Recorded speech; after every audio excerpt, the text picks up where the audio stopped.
Welcome to my channel కౌస్తుభం.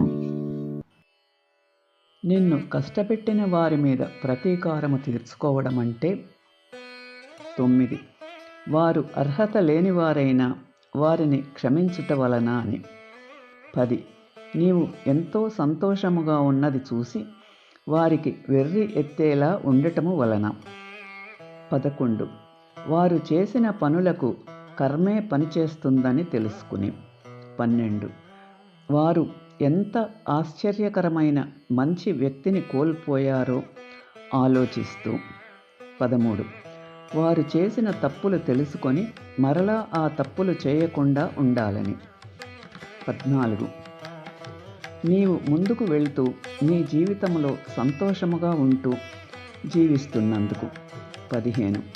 వారు మరలా నిన్ను బాధ పెట్టకుండా ఉండేటట్లు చేసినందుకు. 16.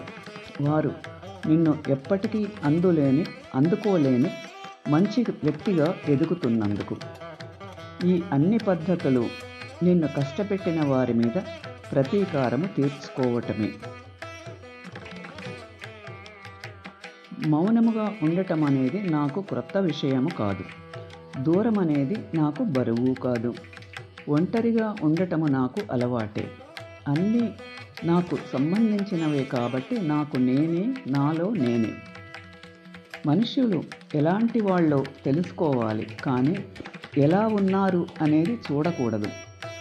మనలను గురించి అవతలి వారు ఏమనుకుంటున్నారో అని ఆలోచించవద్దు. వారితో మనము ఎలా కలవగలమో ఆలోచించాలి. నీవు ఖచ్చితముగా నీ జీవన విధానము మార్చుకోవాలి అనుకుంటే నీకు తప్పకుండా ఒక దారి దొరుకుతుంది.